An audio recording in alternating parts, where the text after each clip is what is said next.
หมดวันหมดเวลาที่จะสามารถบำเพ็ญบุญกุศลดังเราที่กำลังนั่งอยู่ในความหมายนี้คำว่าหมดบุญในโลกของพวกเราคือเขาจะไม่สามารถขนขวายเพื่อให้เกิดบุญกุศลต่อยอดแก่ตนเองได้สิ่งที่จะได้รับเพิ่มเติมต่อไปนั่นก็คือญาติพี่น้องลูกหลานผู้เป็นญาติสนิทใกล้ชิดได้ตั้งจิตบำเพ็ญกุศลอุทิศให้จึงได้บุญเพิ่ม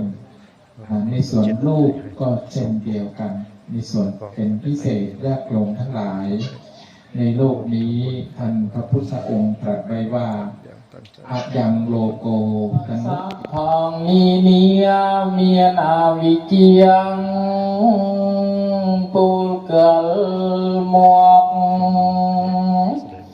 นูก็ละออกเจียมนิตรัง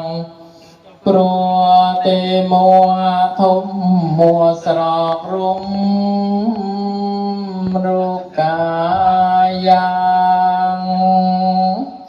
อ้อยอับอังปราญญามินอ้อยรมิลเคยเปรียไตรเลียกงางิดงางวลจะจรุลจะจรวก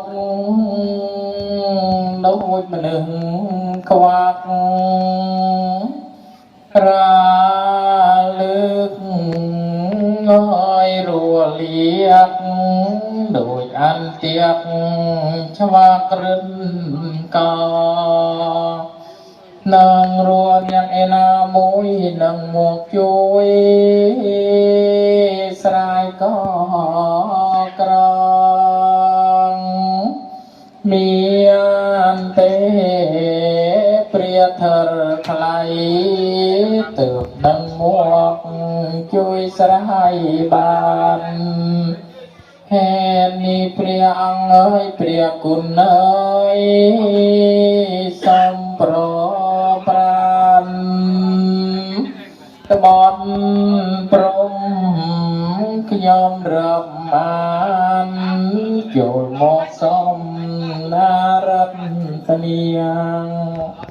เปรียธรไทยติมวิเศษลดกิเลสเพลิงตันหางโอ้ยมีหันจะเกลียดเลียหมิ่นเศร้ามองเกลียสัมมาเปรียธรไทยตุกโดยสกัวสำหรับไว้ลึงกองเลื่อนดื้อเลื่อนรำปวงสุดที่รวงกระห้องเตรานั่งนมสัมโตตุกดอกสถานทรง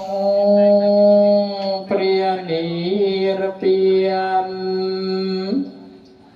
มรมัดสัจเธอขเมียนสลัมไม่กาตาตาเตาอาหังเรียนขยมกราบถวายบังคมโลติสนาง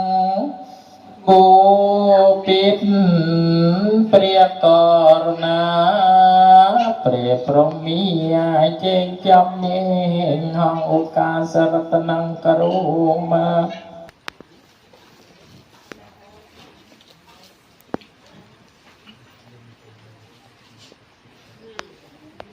สัมพุทธัสสะนะโมตัสสะภะคะวะโตอะระหะโตสัมมาสัมพุทธัสสะนะโมตัสสะภะคะวะโตสัมมาสัมพุทธัสสะ